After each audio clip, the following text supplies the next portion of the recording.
Eu achei Não que sabe se ia é prova. disponibilizar hoje, Não, já disse. a partir de hoje. Hoje tu vai ficar calada, Tainá. Não acredito nisso, não. Quem vai ser, então, que vai dar aula pra gente hoje? Mas hoje eu não acredito, Não, não. professora, aqui na minha casa tá muito barulho. Minha mãe tá lavando roupa, escutando o Ah, som, meu sobrinho tá aqui do meu lado, assistindo. A Diego. entendi. Então tá bom. Não é que você não sabe, você estudou, né? Mas hoje as condições não estão favoráveis, então, para você falar isso. Eu também não estudei, não. Eu falei, eu não vou estudar, vou ficar calada hoje, vou deixar os outros falarem. Mas olha, o Gustavo com o coração partido, né, Gustavo? Mas em relação à prova, tá, gente? Eu já disponibilizei a prova. Aí eu dei um prazo para, tipo, que é sexta, né? Às vezes vocês querem dar uma revisada maior no conteúdo. Então, eu disponibilizei ela, são 5 questões, e ela está disponível até o dia 20, às 23h59, tá? E aí, de antemão, eu já quero falar para vocês que eu divulguei um cronograma, que já eu até coloquei lá no grupo de WhatsApp e coloquei no Siga também, cronograma referente ao terceiro bimestre, porque hoje nós encerramos o segundo bimestre. Tá? Mesmo que a prova, a N2, ela esteja aberta até segunda-feira, que é a partir de segunda que eu vou fazer lá as correções, mandar nota e tudo direitinho, hoje o conteúdo do segundo bimestre encerrou. Então, a partir da próxima aula, que será amanhã, né, com aquela sequência de aulas aos sábados e os calendários dos sábados, amanhã tem um roteiro de aula assíncrona, então, a partir de amanhã, a gente já entra aí no conteúdo relacionado ao terceiro bimestre, tá? Então, por isso que eu já divulguei aquele cronograma com o roteirozinho. Tá bom, Tainá. Eu divulguei aquele cronograma com o roteirozinho das aulas do terceiro bimestre. Então, o que é esse cronograma? É só você ir lá verificar, nesse dia será que a professora vai fazer encontro síncrono, né? O que a gente vai estudar no dia 18, no dia 24, sei lá, 25, tá bom? É um resumozinho de quantas atividades nós teremos no terceiro bimestre. São 3 atividades escritas e aí mais uma prova, tá? Aí tem falando quais as atividades, de qual conteúdo ela é relacionada, isso, tá bom? E hoje, como a gente não conseguiu comentar sobre a Guerra Fria, que era o nosso último conteúdo do segundo bimestre, a gente vai fazer uma pequena abordagem sobre esse conteúdo, tá? E aí já deixo falado aí para vocês que podem escrever o nome aí no WhatsApp, tá? Para eu poder ter aquele registrozinho para o ponto extra. Hoje tem pouca gente nessa sala. 4, 6, 7, né? 7 pessoas. Mas bora lá. Pois é, Larissa, é verdade. Alguém quer iniciar comentando alguma coisa, gente? Deixa eu reproduzir aqui, né? Enquanto isso, podem iniciar aí.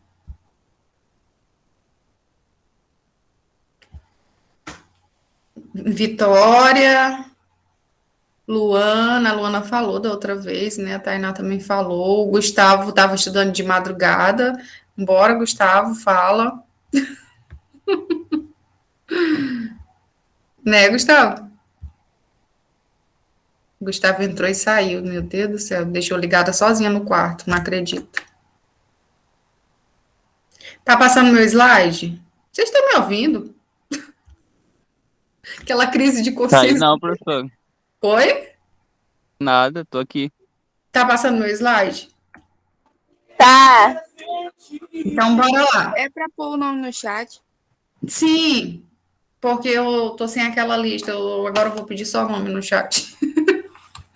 Pode colocar o nome lá pro pontinho extra. Foi a Isabelle que falou? Larissa. Ah, Larissa, confundi a voz. Tá bom, então. Então, bora lá, Larissa. Já começa aí falando sobre a Guerra Fria.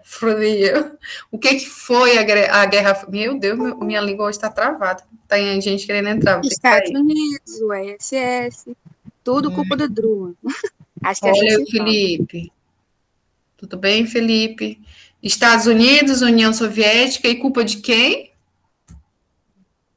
Truman, não sei se assim se fala. O carinha Harry lá que deu o Truman. pontapé inicial. É. pessoal Não, fala vai lá, aí, Estados Unidos, faz isso e isso.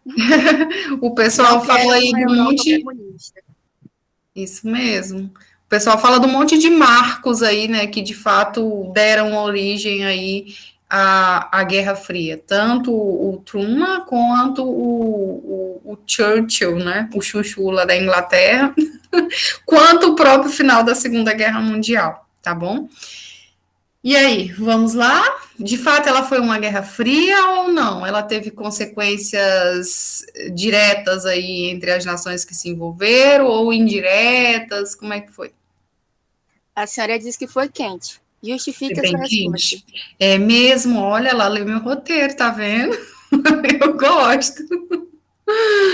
Não foi nada fria, né? Nos bastidores ela foi muito quente. Ela foi fria, né? O confronto direto não ocorreu entre Estados Unidos e União Soviética, né? O direto, elas não se chegaram a enfrentar, né? Até porque elas sabiam, né, que as duas, tanto os Estados Unidos quanto a União Soviética, elas tinham forças bélicas suficientes para provocar uma destruição em massa, né?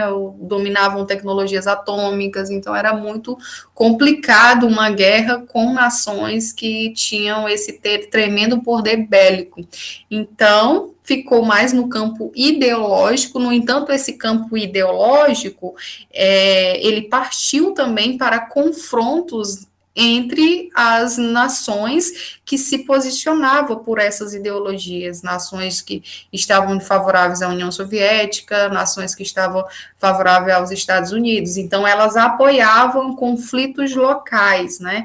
E esses conflitos locais a gente teve, né, ao redor do mundo, inclusive aqui na América Latina também, né? E aí a gente vai falar um pouquinho sobre isso agora, tá? Então, Guerra Fria, né? Esse famoso nome, Guerra Fria, uma guerra que o pessoal pegava gelo e abarcava no outro, né? O pessoal fala assim, mas não, né? É uma Guerra Fria justamente por essas situações de não enfrentamento entre as duas principais nações, mas não enfrentamento direto, mas teve os indiretos. Então, foi um confronto, né? De duas ideologias, como a própria Larissa falou, capitalismo versus socialismo, tá? A Então a Tainá gente. mandou coisa no chat. Oi? A Tainá mandou coisa no chat. Mandou a Tainá quer falar, tá doida pra falar, Tainá. Se eu quiser, eu dou uma palhinha também. Ah, eu quero, Douglas. Vamos ler aqui o da Só Tainá. pelo que eu lembro. Tá bom, vou Esse ler aqui conteúdo no de guerra chat. eu lembro vastas coisas, tipo palavra-chave. Assim como Tá na bom, Segunda Guerra Mundial. beleza. Ah, Eu não. vamos ler o da Tainá e eu passo pra ti, tá bom? Tá bom, pode ler. Senão a gente se perde. Guerra Fria, deixa eu. Eita, que ela mandou uma Ô, tela. misericórdia. A Gabriela também, já escreve o nome no chat aí que não escreveu, tá? Senão depois eu não consigo dar o ponto extra. Guerra Fria foi um período de tensão geopolítica entre a União Soviética, os Estados Unidos e seus respectivos aliados. O Bloco Oriental e o Bloco Ocidental após a Segunda Guerra Mundial. Considera-se geralmente que o período abrange a doutrina Truman, de 1947 até a dissolução da União Soviética em 1991. O termo frio é usado porque não houve combates em larga escala diretamente entre as duas superpotências, mas cada uma delas apoiou grandes conflitos regionais, conhecido como guerras por procuração. Perfeito. O conflito foi baseado em torno da luta ideológica e geopolítica pela influência global das duas potências, após sua aliança temporária e vitória contra a Alemanha nazista em 1945. Perfeito, Tainá. Uma guerra por procuração é bem o termo, né, que se é utilizado e que descreve bem esse período. Vamos lá, Douglas, agora está contigo. Bem, a Guerra Fria, ela iniciou a partir da Segunda Guerra Mundial, onde, após o fim dessa guerra, duas superpotências se estabeleceram. Foi a União das Repúblicas Socialistas Soviéticas, que atualmente é a Rússia, e os Estados Unidos. Os dois viraram as maiores superpotências, e cada um tinha suas ideologias, como os Estados Unidos, o capitalismo, e a URSS, o socialismo. E essa grande influência, provocou, uma rivalidade entre os dois, que ambos queriam ser superiores um ao outro. E por isso... Desculpa. E por conta disso, entraram em confrontos, entre aspas. Não uma guerra assim, tipo, diretamente entre as duas, sangrenta, essas coisas. Mas houveram muitos momentos de bastante tensão entre as duas. Como, por exemplo, que eu vou citar aqui a crise dos mísseis de Cuba, onde a URSS instalou mísseis que estariam apontados diretamente para... Era para Casa Branca, não lembro. Acho que era para Casa Branca. E era para os Estados Unidos que estava apontado, né? Sim, eu só não lembro o exato O local. evento, o exato local, né? Dos Estados Unidos. E além da crise dos mísseis, os Estados Unidos também colocaram mísseis apontados para o URSS, só que eu agora não me lembro exatamente, eu vi isso em um vídeo.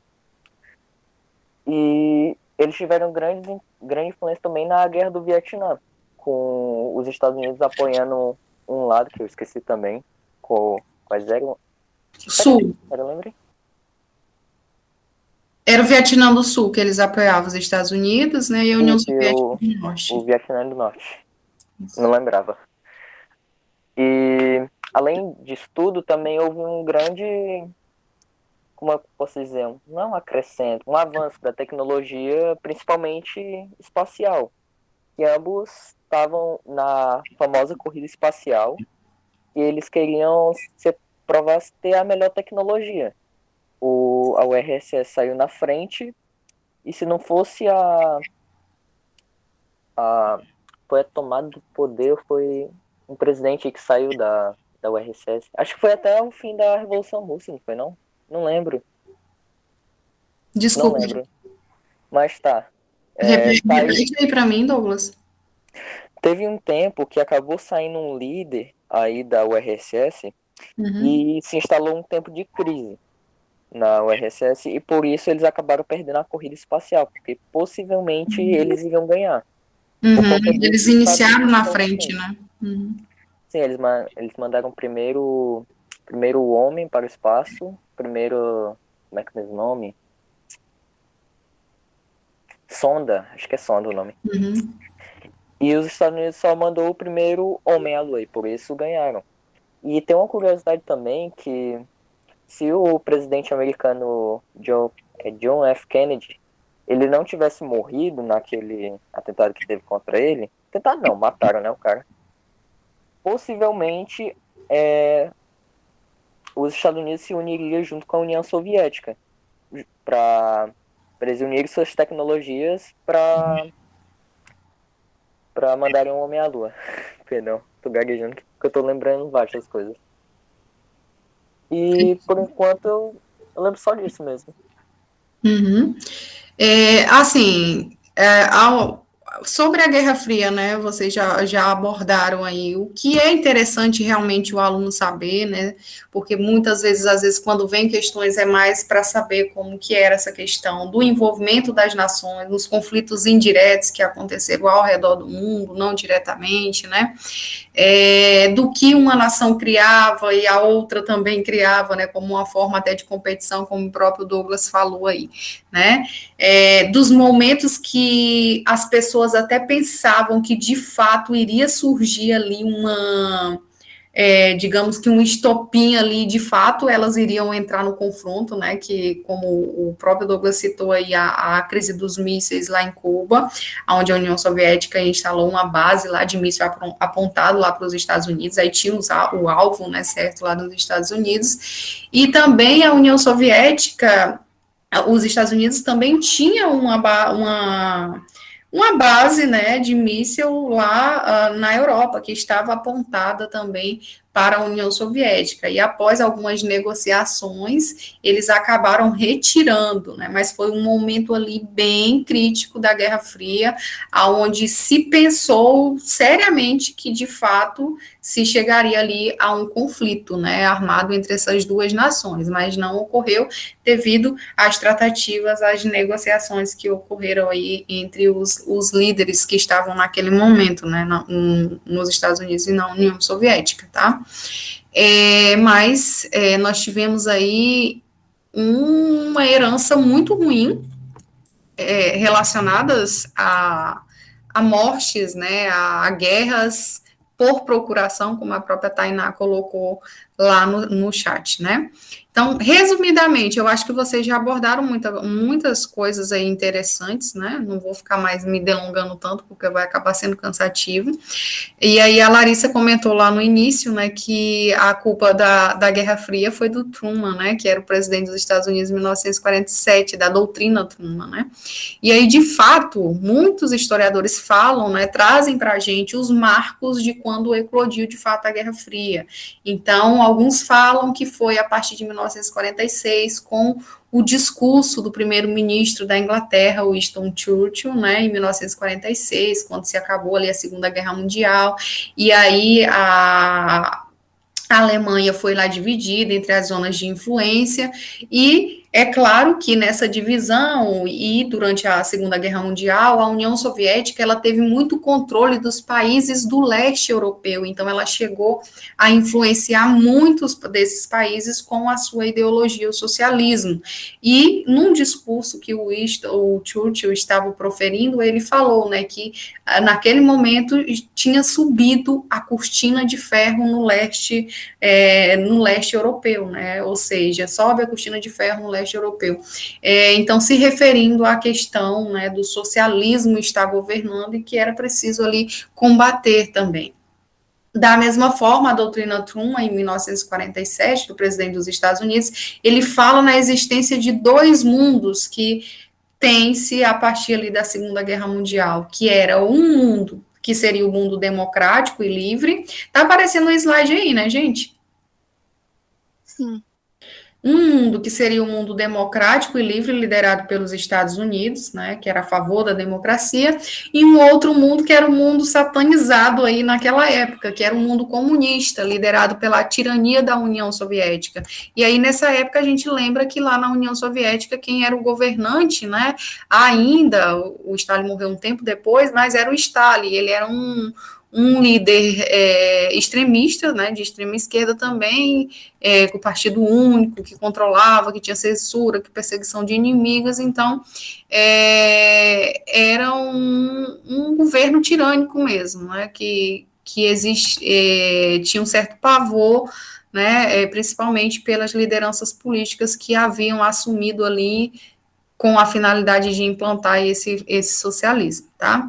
Então, a partir desses discursos, desses dois líderes, né, falando sobre a existência desses dois mundos, um democrático, outro comunista, a gente tem, de fato, os conflitos, eles se acentuando, as ideologias se definindo e tomando partido ali.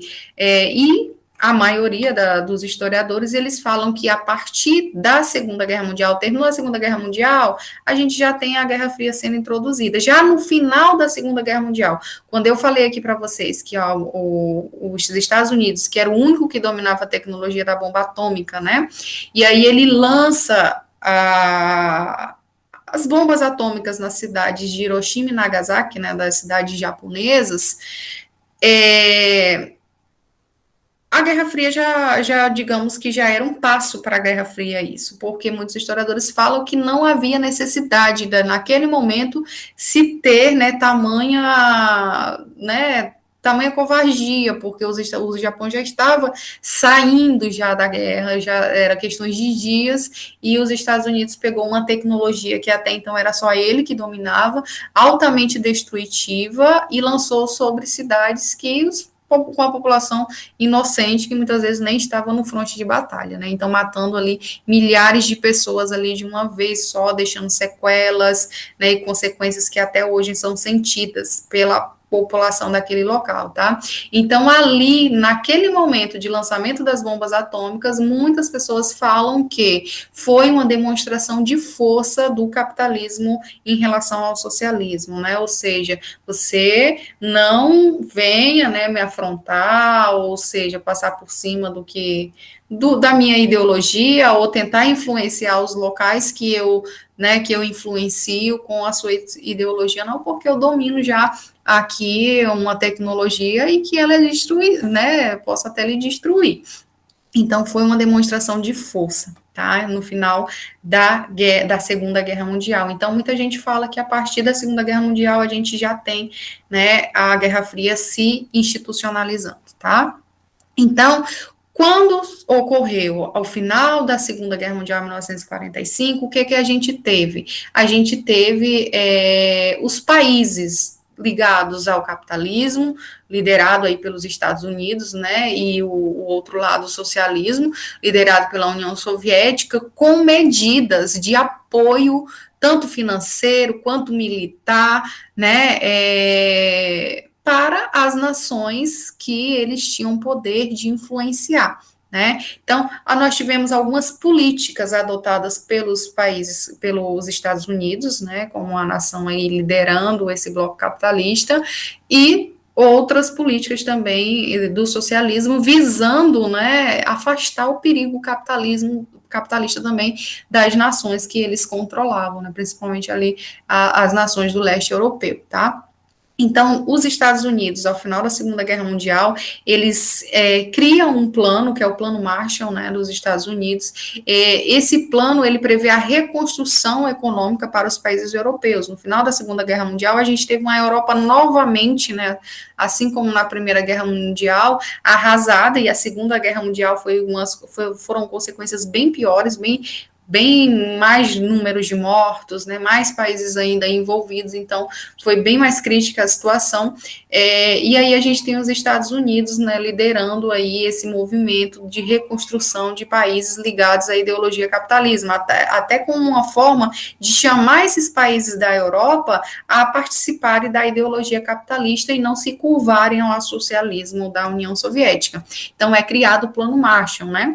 Em alguns livros, vocês vão até ver, talvez até já não traga mais isso, mas vão falar que o plano que foi criado pela União Soviética, que era o Comecon, que também tinha essa mesma finalidade de assistência e multa aos países do leste europeu, principalmente ali arrasados e que tinham afinidades com o socialismo, ele foi chamado de Comecon, né? Então as pessoas falam que é o primo pobre do Plano Marshall, porque a União Soviética não injetou tantos recursos quanto os Estados Unidos aí nesse plano, né? Até porque os Estados Unidos era a maior potência, né, nesse período, apesar de que a União Soviética ela estava se industrializando com os planos quinquenais lá do Stalin e tudo mais, né? Ela tinha se conseguido um bom patamar, mas os Estados Unidos ele liderava, ele era a nação ali que estava ali nas cabeças, digamos assim, né, economicamente, tá? Mas ambos os lados lançaram planos de reconstrução da Europa, tanto do lado capitalista com o Marshall, quanto do lado socialista com o Comecon, tá? De outro lado também, as ações deles não ficaram somente restritas a ações de apoio econômicos, também chegaram, né, a alcançar o campo militar. De que forma que isso alcançou o campo militar? Por organizações, por alianças também. Em 1949, né, os Estados Unidos, juntamente com outros países aí de viés capitalista, criaram a organização do Tratado do Atlântico Norte, tá? Essa organização, ela tinha por finalidade se preservar, né, os países aliados ali naquela organização, preservar de algum evento, né, de guerras, né, se defender aí de algumas situações que o cenário era bem propício para isso. Então, em caso de intervenção, em caso de invasão, esses países, eles tinham que dar apoio aí, né, aos demais países que faziam parte e tentar evitar aí, a ideia era tentar evitar de fato, né, a implantação do socialismo nesses países que faziam parte da OTAN, tá? Em 1955, como uma resposta também à OTAN, a União Soviética, ela criou o Pacto de Varsóvia, né, que tinha também essa mesma finalidade, né, uma finalidade militar, tá? Do outro lado, vocês também com certeza já assistiram filmes aí envolvendo agentes de espionagem, né, que envolve o pessoal da CIA, da KGB, né, um monte de série, tem um monte de filme aí, e aí que retratam aí esse período dos agentes secretos, que muitas vezes formavam, né, constituíam até famílias, ninguém nem sabia, e aí iam descobrir era um agente comunista infiltrado, né, nos Estados Unidos, ou um agente capitalista infiltrado na União Soviética, tá? Então, se criou as agências de inteligência também de ambos os lados. Em 47, os Estados Unidos criou a Agência Central de Inteligência, a CIA, né? E em 1954, em 47, os Estados Unidos criou a CIA, e em 1954, a União Soviética criou a KGB, tá? Que ambos participavam dessa maneira, né? Ou seja, investigando o que o inimigo poderia estar fazendo contra o outro. Então, era uma tentativa de infiltrar para conhecer os planos do inimigo. Então, muitos socialistas, né, se infiltraram nos Estados Unidos, muitos capitalistas se infiltraram na União Soviética também, às vezes dentro dos próprios governos, para tentar verificar o alcance dos planos, conseguir até segredos mesmo, né, relacionados aí à corrida espacial, que o Douglas mesmo citou lá atrás, tá bom? Uma outra coisa também que a gente pode citar aí desse período da Guerra Fria foi o macartismo, né, que foi uma política que ficou conhecida como uma política de caça às bruxas, né, implantada proposta aí vários projetos de lei, né, de perseguição pelo senador Joseph McCarthy, né, que essa política ela vigorou entre 1950 a 1954, e ela tinha por objetivo mesmo caçar, perseguir, condenar quem tivesse alguma influência socialista, né? Então, é nesse período que nós temos nos Estados Unidos várias pessoas sendo perseguidas, sendo obrigadas a deixar o país, né? Um dos exemplos é até o próprio Charlie Chaplin, né? Dos filmes lá, que ele era considerado como fazendo parte do socialismo, até pelas críticas que vinham nos seus filmes, né? Então, ele era foi acusado por muitos como sendo aí socialista, tá? E inúmeros outros artistas que teve nesse momento também, pessoas, cientistas, né, pessoas ligadas à sociedade civil também. Muitos foram presos, muitos obrigados a deixar o país, né? Então, foi uma política que, de fato, né, condenando livros de leitura que falavam sobre socialismo, foram políticas, né, e leis aí que condenavam mesmo e que perseguiam, tá? Foi implantada aí, foi num período de 1950 a 1954, tá? Como eu falei lá para vocês no início, a gente teve os Estados Unidos lançando a primeira bomba atômica ainda na Segunda Guerra Mundial. A União Soviética, ela não dominava ainda essa questão de lançar da tecnologia atômica, né? Então, ela não tinha. Mas, em 1949, a gente vai ter a União Soviética, ela produzindo a sua primeira bomba atômica também. E aí, depois, alguns anos depois, a gente vai ter tanto os Estados Unidos quanto a União Soviética também dominando a tecnologia da bomba de hidrogênio, que era muito pior do que a bomba atômica, tá? E aí, a partir do momento que a União Soviética ela domina essa tecnologia, a gente vai ter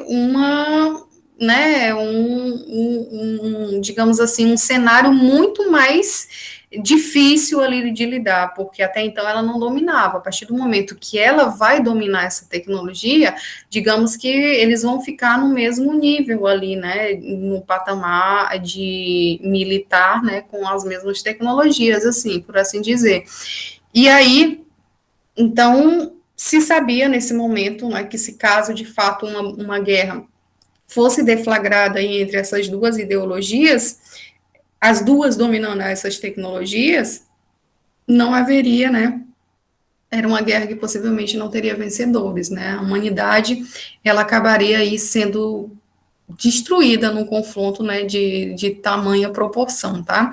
Então, por esse momento, eles se centraram muito a apoiar movimentos, a tentar mostrar, como eu acho que foi o Douglas que falou, né, quem era melhor do que quem, né? Os Estados Unidos, quem era que levava vantagem no que ia fazer? Então, ficou muito direcionado ali na corrida espacial, quem seria o primeiro a lançar míssil balístico, a levar satélite para o espaço, né, ao primeiro ser humano, então, né, o homem à Lua, como o Douglas falou, hoje em dia se considera que os Estados Unidos, eles ganharam essa corrida espacial. né, na época da União Soviética, mas a gente pode enumerar inúmeros outros feitos que a União Soviética fez antes do homem chegar à Lua, em 1969, tá? Então, ó, em 1957, a União Soviética lançou o primeiro míssil balístico intercontinental, né, que é de alcance intercontinental, e no mesmo ano os Estados Unidos também lançou, né, um míssil balístico intercontinental, o Atlas.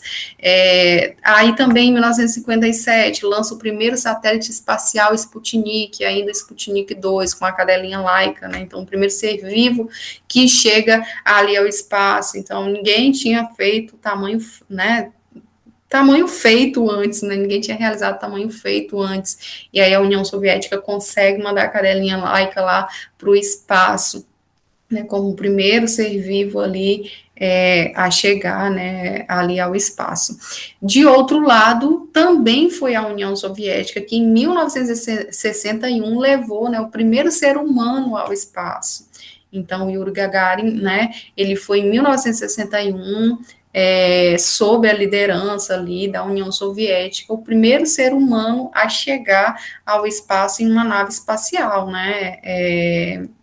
Já os Estados Unidos, ele sai na frente, digamos assim, né, por essa questão de ter sido a Lua, né, então, a partir do momento que a União Soviética levou o Yuri Gagarin para o espaço, a corrida foi em torno de quem alcançaria o feito, né, de levar o primeiro homem para a Lua, e aí se iniciou. Os Estados Unidos, ele conseguiu esse objetivo em 1969, né, quando 2 estadunidenses pisaram lá em superfície lunar. E aí, nessa época, a televisão, ela já estava bem espalhada, né, mundialmente, então tinha um alcance, né, os satélites tinham melhorado as comunicações, que a Guerra Fria, ela provocou muito isso, né, então um avanço das tecnologias, das comunicações, dos sinais, né, com essa questão de satélites, né, que foram aí utilizados para facilitar esse processo de comunicação. Então, com isso, esse feito dos Estados Unidos de levar os primeiros homens a pisar em solo lunar,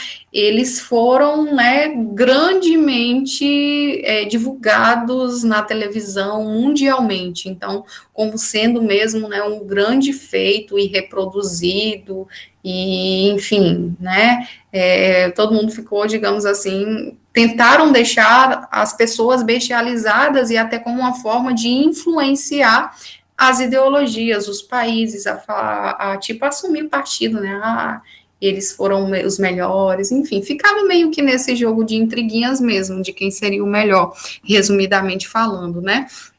E aí o que a Tainá colocou lá no chat, que foi bem legal, já tinha lido alguns textos falando, né, sobre isso, que eles participaram também, a gente não pode deixar de esquecer, das guerras por procurações, né, ou seja, eles não entraram em contato direto, mas a gente teve guerras ao redor do mundo, em que um apoiou o norte, outro apoiou o sul, digamos assim, né, a maioria foi assim.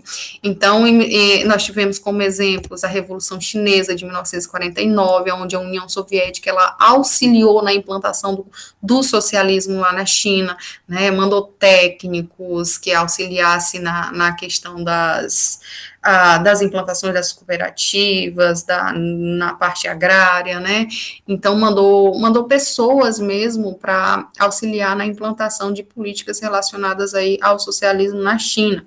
Depois essa relação vai ficando um pouco conturbada, o socialismo do Mao Tse-tung, né, ele vai meio que se distanciar um pouco da proposta do socialismo lá da União Soviética, ele tinha um perfil, digamos que um pouco mais diferenciado, mas durante muito tempo a União Soviética ela esteve presente na própria China e auxiliando ali a tomar medidas que transformassem ali a China em um país socialista, tá?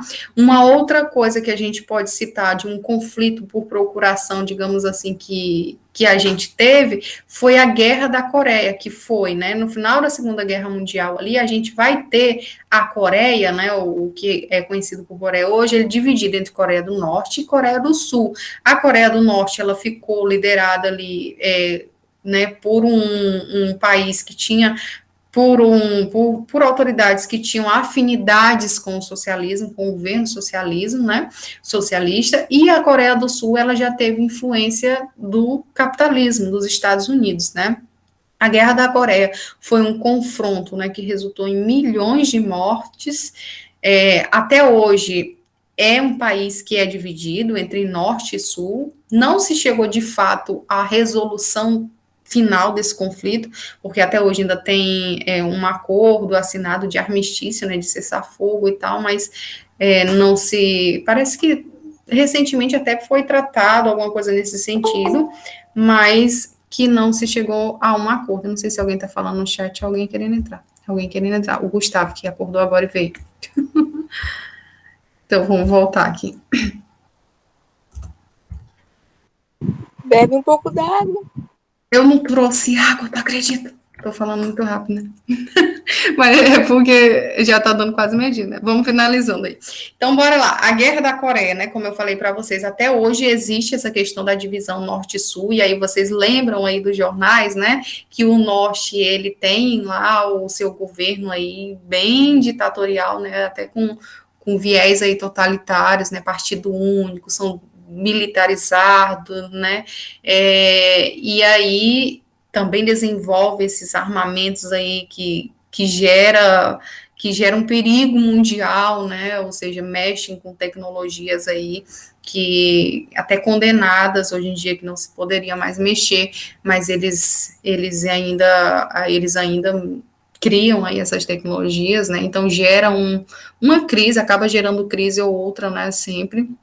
Então, até hoje, a Coreia ela é dividida entre norte e sul. E qual foi a participação dos Estados Unidos e da União Soviética? A União Soviética apoiou, né, o norte enquanto um governo socialista, e o capitalismo também apoiou o sul como governo capitalista, né? Nessa época, o sul ele teve um governo que contou com um apoio, até teve ditadura no Sul, apoiada pelos Estados Unidos também como uma forma de combater os socialistas da Coreia do Norte. Os Estados Unidos mandou muitos soldados para essa guerra, né, da Coreia do Norte e da Coreia do Sul contra a Coreia do Norte também. Então, apoio militar sempre foi dado por parte dos Estados Unidos, da mesma forma que a União Soviética também dava para a Coreia do Norte. O fato é que até hoje a Coreia ela ainda é dividida, ela nunca chegou a ser um país ali unificado, tá? Então, essa guerra é de 1950 a 1953. Uma outra coisa que eu acho, até o Douglas citou lá no início, foi o que aconteceu em Cuba, né? Cuba já aqui na América. E aí nós tivemos a Revolução Cubana, que tirou do poder a ditadura do Fulgêncio Batista, que era um governo que era apoiado pelos Estados Unidos também, e aí essa revolução ela foi liderada pelo Fidel Castro, pelo Che Guevara, né, e acabou tirando essa ditadura do poder que estava lá em Cuba e implantando um governo. Inicialmente, né, os relatos dizem que eles não tinham essa ideia de implantar um país, né, com socialismo, enfim, mas com o desenrolar ali do confronto, com os embargos econômicos dos Estados Unidos, porque o governo que estava lá em Cuba, os Estados Unidos apoiava, e aí quando foi retirado, os Estados Unidos fez um tanto de coisa para prejudicar a Cuba, né, como embargos econômicos dos produtos, e isso deixou Cuba com a economia super arruinada. Recentemente, né, que algumas tratativas de negociações relacionadas à economia voltaram, né, dos Estados Unidos com Cuba, mas nessa época, dizem que lá naquele início da Revolução Cubana, a ideia era que se tirasse o governo ditatorial, mas não que se chegasse a implantar um país, né, com viés socialista. Mas como houve essa questão dos Estados Unidos intervindo, tentando derrubar o governo que havia sido instaurado, Cuba se voltou e se aliou à União Soviética, e com isso recebeu muito apoio. Recebeu apoio econômico, né, no campo da educação, muitos investimentos, os produtos vendia para a União Soviética, então Cuba teve, né, muito financiamento da União Soviética, e com isso ela acabou indo de encontro ao socialismo da União Soviética. E aí é nessa É nesse momento aí, né, a partir da Revolução Cubana, que a gente tem a famosa crise dos mísseis lá em Cuba. Então, quando a União Soviética instala lá uma base, né, de mísseis apontada para os Estados Unidos, né, com alvo e tudo mais, pronto, né, ficava no continente americano, bem próximo, né, se vocês verem no mapa, Cuba bem pertinho dos Estados Unidos. Então, era um ponto estratégico para a União Soviética ter um controle também sobre Cuba, né, e aí, a partir desse momento que se tem aí as negociações, então teve um pouco mais de diálogo entre essas duas nações, Estados Unidos e a União Soviética, porque também, eu acho que era na Turquia, os Estados Unidos tinham uma base que estava também apontada para a União Soviética, né, e aí a partir do momento que se tinha um ameaçando o outro tão próximo, eles se sentaram, né, e conversaram ali, dialogaram e conseguiram entrar num acordo, e aí tiraram essa base, né, esses mísseis, tanto de lá da Europa quanto daqui da América. E aí deu uma acalmada, né, mas esse foi um dos momentos ali de profundo medo de eclosão mesmo de conflito, tá? Um outro conflito, e esse conflito, ele realmente, ele ficou marcado na vida, tanto da população do Vietnã, quanto da população dos Estados Unidos. E aí, uma outra questão nessa época, a gente também, né, como eu falei para vocês, lá em 69, a televisão já estava alcançando, as tecnologias, né, estavam alcançando números cada vez maiores. Essa guerra do Vietnã, ela foi muito televisionada, né, chegou muitos relatos, muitas imagens na televisão retratando os horrores da guerra do Vietnã. Da mesma forma, o Vietnã foi dividido ao final ali, que antes o Vietnã era colônia, né, eu acho que era colônia da França, e aí depois, ali no final da Segunda Guerra Mundial, ele acabou tendo a sua independência, e aí ele se dividiu em Norte e Sul. O Norte, mais uma vez, ali a União Soviética influenciou, e o Sul, da mesma forma, os Estados Unidos, ele estava influenciando. E dentro do Sul, tinha os Vietcongues, né, que eram os revolucionários contrários ali à presença dos Estados Unidos, né, era a resistência que queriam ali a invasão. Então, o Vietnã é um país tropical, né, com florestas e tudo, e um clima muito quente, mesmo os Estados Unidos mandando muito exército para lutar no Vietnã, os Estados Unidos, né, a história considera que os Estados Unidos, ele perdeu a guerra. O Vietnã é um país bem pequeno, com poucas tecnologias, praticamente nada, né, a não ser o apoio da União Soviética no norte, e o auxiliando também os Vietcongues ali, que lutavam contra os Estados Unidos do Sul, que estavam ali com ditadura também no Sul, para tentar conter o socialismo do Norte, mas mesmo assim o Vietnã, né, os Vietcongues, eles se escondiam nas florestas, então eles tinham as técnicas de lutar na selva, o pessoal dos Estados Unidos, juntamente com os outros que lutavam contra os Vietcongues, não tinham essas técnicas, então muitos jovens norte-americanos morreram nesse confronto, e aí a própria sociedade americana, né, os Estados Unidos, começou a contestar essa guerra no Vietnã, os horrores causados para a população do Vietnã chegavam na televisão por meio de fotografias, e aquilo causavam nas pessoas, né, uma comoção muito grande, porque eram crianças queimadas, né, comunidades arrasadas, destruídas por ataques de bombas, né, dizem que na guerra do Vietnã, né, nessa guerra de 1959 a 1975, foram lançadas mais bombas, né, do que em toda a Segunda Guerra Mundial, para vocês terem ideia do quão violenta foi essa guerra do Vietnã, né, e foi bem extensa, de 1959 a 1975, e ela só termina, né, porque os Estados Unidos, a partir dos movimentos que começam a surgir dentro dos Estados Unidos, na própria Europa, de contestação do porquê da existência daquela guerra, qual era a finalidade daquela guerra, né, jovens estavam indo lutar por causas que até desconheciam e chegavam lá e morriam, né, populações, né, que não tinham, né, estavam simplesmente ali, estavam sendo destruídas por bombas, e aí começou-se a surgir o movimento hippie, né, de contestação, que depois a gente vai falar isso no próximo encontro online que a gente tiver também, que já faz um pouquinho parte do tema do terceiro bimestre. Então, começaram a surgir movimentos contrários à presença dos Estados Unidos no Vietnã, e não só dentro do Vietnã, mundialmente falando, né? E foi quando os Estados Unidos, eles saem dessa guerra, então a gente não teve aí um final de guerra, digamos assim, porque os Estados Unidos ganhou, mas foi influência das manifestações que começaram a ter a partir dali, e porque não estava se chegando ao fim da guerra vantajoso para os Estados Unidos, devido a todas as questões geográficas, né, de resistência dos Vietcongues, que eram aqueles vietnamitas que estavam no sul, mas eram contrários à dominação capitalista, que apoiava o governo do norte, tá bom? Então, a gente vai ter os Estados Unidos perdendo, né, a guerra do Vietnã também nesse momento.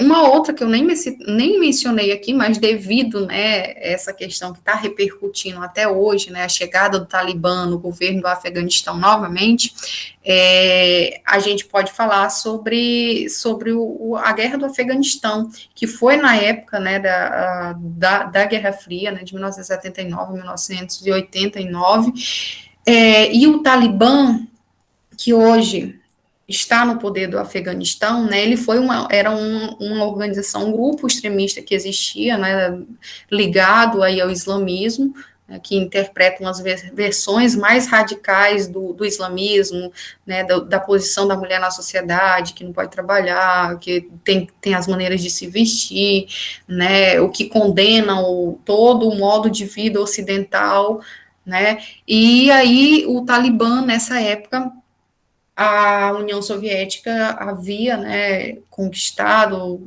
estava influenciando o Afeganistão nessa época, né, dessa revolução, dessa guerra do Afeganistão, e o Talibã, ele era contrário à dominação soviética, e os próprios Estados Unidos, na época da guerra do Afeganistão, né, a partir de 1979, os próprios Estados Unidos se aliaram a essa organização extremista, né, do Talibã, e armaram esses grupos, né, ou seja, proporcionaram um armamento bélico fortíssimo, até aqueles lançadores que conseguiam derrubar helicópteros, né, aviões, e destruíam ali. Então, muitos helicópteros lá da União Soviética foram destruídos, né, a partir de próprios equipamentos que foram cedidos para os Estados Unidos para o Talibã, e fora, né, aquelas armas de longo alcance, enfim, né, as de últimas gerações lá dos Estados Unidos. Então, esse grupo que já existia quando da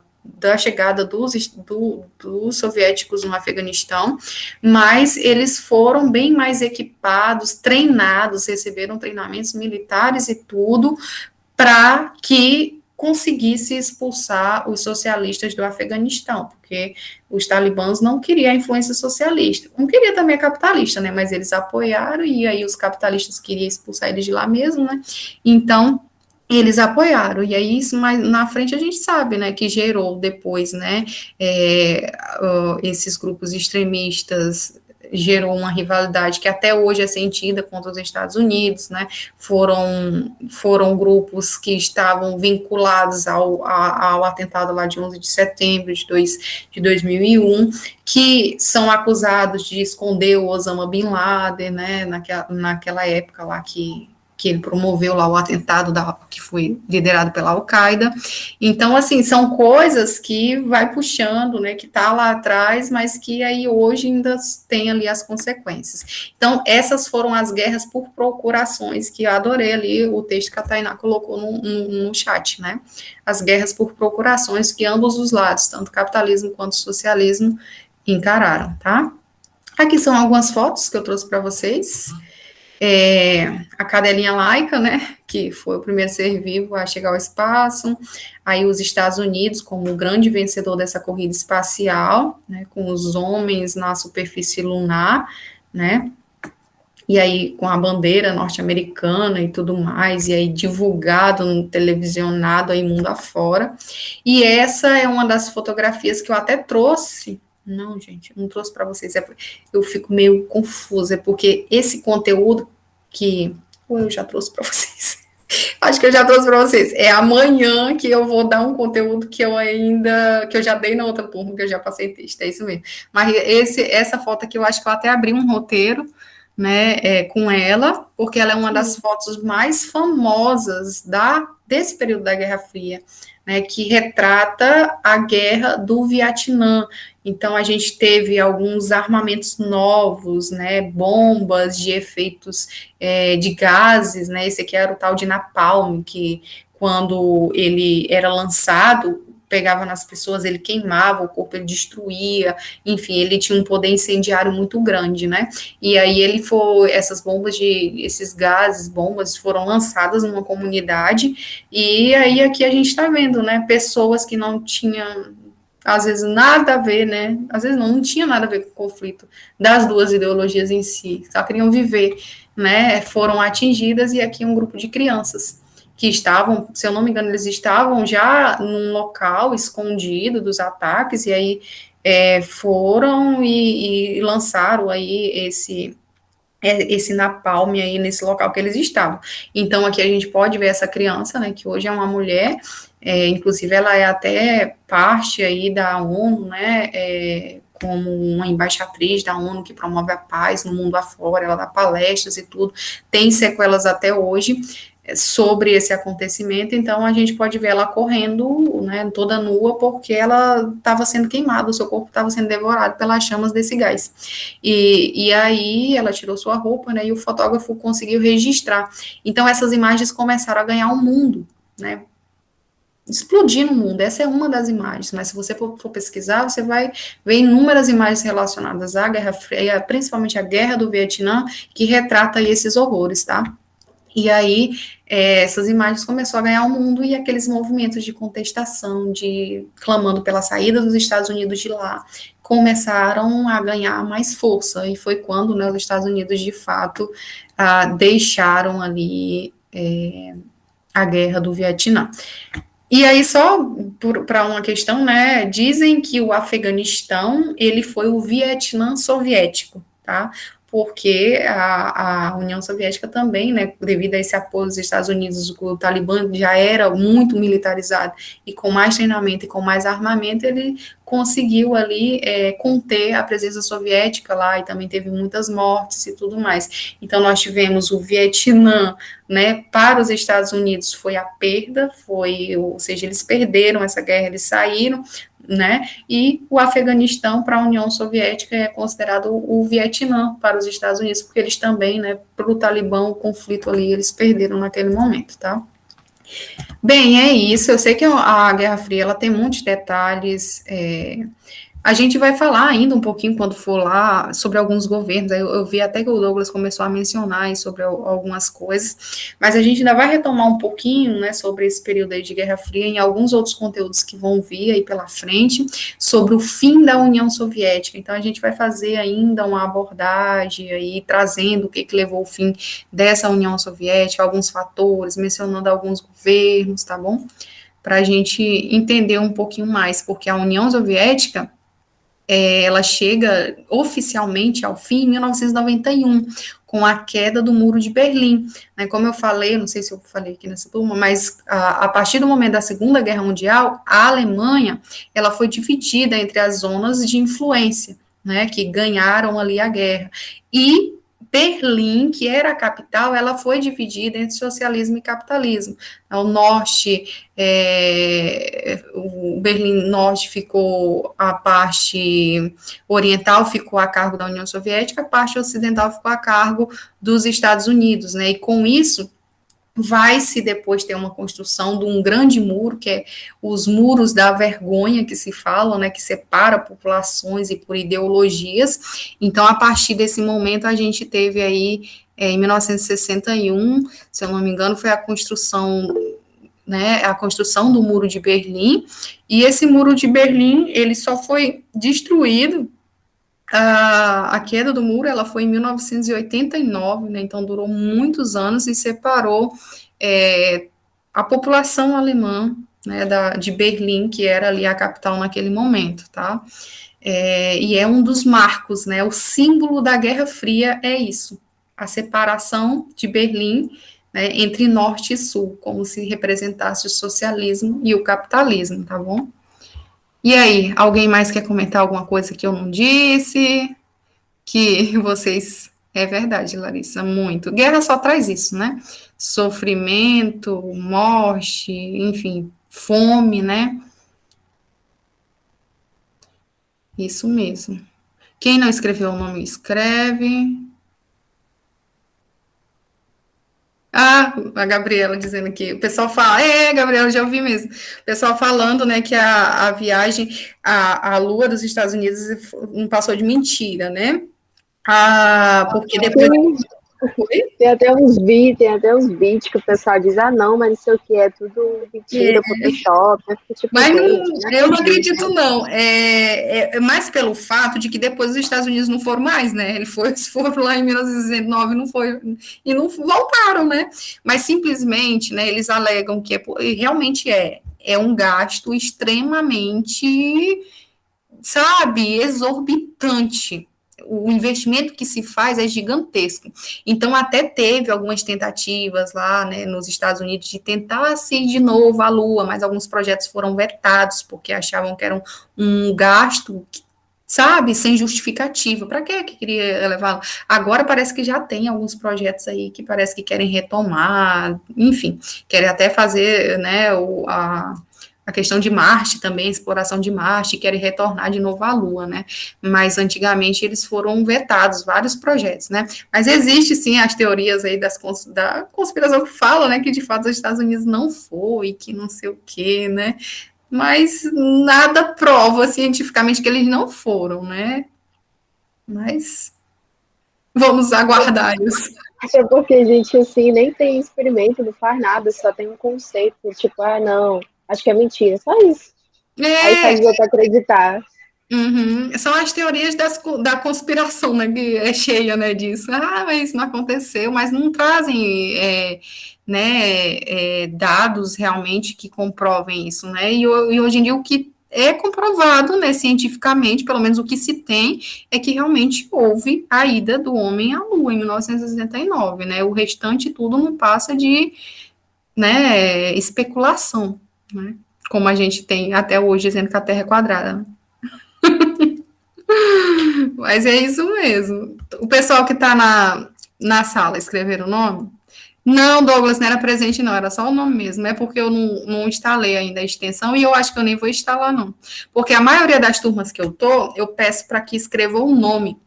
Porque tem muitos alunos que, não é nem daqui, é de outro campus. Tem muitos alunos que acabam entrando com o login da mãe, do pai, e aí eu peço para que escrevam o nome mesmo. Aí, enfim, eu estou fazendo isso nas outras, eu acho que vou fazer com vocês até o final. Tá bom?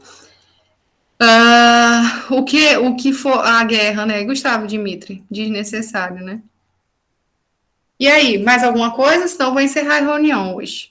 Gente, não esqueçam. Vou encerrar já. Não esqueça que tem uma prova. Essa prova vai ficar até segunda-feira, mas não deixe para a última hora. Se você já sabe, vai lá e tira seu 10.